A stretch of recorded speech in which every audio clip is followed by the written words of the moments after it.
Indian space research ഓർഗനൈസേഷന്റെ ഗഗൻയാനിന്റെ ഭാഗമായി ഭൂഗർഭ ഭ്രമണപഥത്തിലേക്ക് പറക്കുന്ന 4 ബഹിരാകാശ സഞ്ചാരികളിൽ ഒരാൾ വിരമിച്ച എഞ്ചിനീയറുടെ മകനും കേരളത്തിലെ പാലക്കാട്ടെ ഒരു ഗ്രാമത്തിൽ നിന്നുള്ളയാളുമാണ്. ബഹിരാകാശ സഞ്ചാരി നിയുക്ത ഗ്രൂപ്പ് ക്യാപ്റ്റൻ പ്രശാന്ത് ബാലകൃഷ്ണൻ നായർ പാലക്കാട്ടെ നെന്മാറ ഗ്രാമത്തിൽ നിന്നുള്ള ആളാണ്.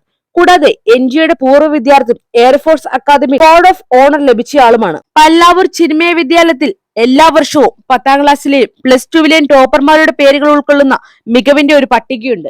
1991-92 കാലഘട്ടത്തിൽ 500-ൽ 428 മാർക്കോടെ SSLC ടോപ്പറായിരുന്നു പ്രശാന്ത്. 1974 +2 ബാച്ചിലും 455 മാർക്കോടെ ടോപ്പറായി പട്ടികയിൽ ഇടം നേടി. +2 കാലത്ത് സ്കൂൾ ലീഡർ കൂടിയായിരുന്നു പ്രശാന്ത്. +2വിന് ശേഷം എഞ്ചിനീയറിംഗ് കോഴ്സ് പഠിച്ച അദ്ദേഹം NDA എൻട്രൻസ് എക്സാം എഴുതി.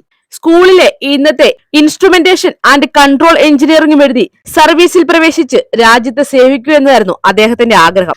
1997 ഡിസംബർ 19-നാണ് പ്രശാന്ത് വ്യോമസേനയുടെ ഫൈറ്റർ സ്ട്രീമിൽ കമ്മീഷൻ ചെയ്തത്. ക്യാറ്റ് ഫ്ലൈയിങ് ഇൻസ്ട്രക്ടറും ഏകദേശം 3000 മണിക്കൂർ പറക്കൽ അനുഭവമുള്ള ഒരു ടെസ്റ്റ് പൈലറ്റുമാണ് അദ്ദേഹം. യുണൈറ്റഡ് സ്റ്റേറ്റ്സ് സ്റ്റാഫ് കോളേജിൽ പൂർവ്വ വിദ്യാർത്ഥിയും DSSC, വെല്ലിംഗ്ടൺ, FISC, താമ്പരം എന്നിവിടങ്ങളിൽ DS-ഉമാണ്. 1976 ഓഗസ്റ്റ് 26-ന് റിട്ടയർഡ് എഞ്ചിനീയറായ ബാലകൃഷ്ണന്റെയും വീട്ടമ്മയായ പ്രമീളയുടെയും മകനായിട്ടാണ് അദ്ദേഹം ജനിച്ചത്. അദ്ദേഹം തന്റെ മാതാപിതാക്കളോടൊപ്പം കുവൈറ്റിലായിരുന്നുവെങ്കിലും ഇറാഖിന്റെ കുവൈറ്റ് അധിനിവേശത്തെ തുടർന്ന് അവർ കേരളത്തിലേക്ക് മടങ്ങിയെത്തി.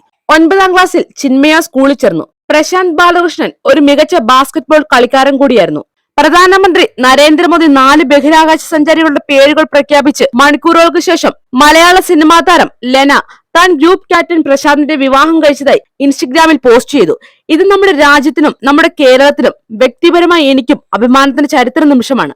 2024 ജനുവരി 17-ന് ഞാൻ പ്രശാന്തിനെ ഒരു പരമ്പരാഗത ചടങ്ങിൽ അറേഞ്ച് മാരേജിലൂടെ വിവാഹം കഴിച്ചുവെന്ന് നിങ്ങളെ അറിയിക്കാൻ ഈ അറിയിപ്പിനായി ഞാൻ കാത്തിരിക്കുകയാണ് എന്നാണ് ലെന ഇൻസ്റ്റഗ്രാമിൽ കുറിച്ചത്. ഈ വീഡിയോ ഇഷ്ടമായെങ്കിൽ വീഡിയോയ്ക്ക് ഒരു ലൈക്ക് നൽകുക. നിങ്ങളുടെ വിലയേറിയ അഭിപ്രായങ്ങൾ കമന്റായി രേഖപ്പെടുത്തുക. പുതിയ വാർത്തകൾക്കും വിശേഷങ്ങൾക്കുമായി ഈ ചാനൽ മറക്കാതെ സബ്സ്ക്രൈബും ചെയ്യുക.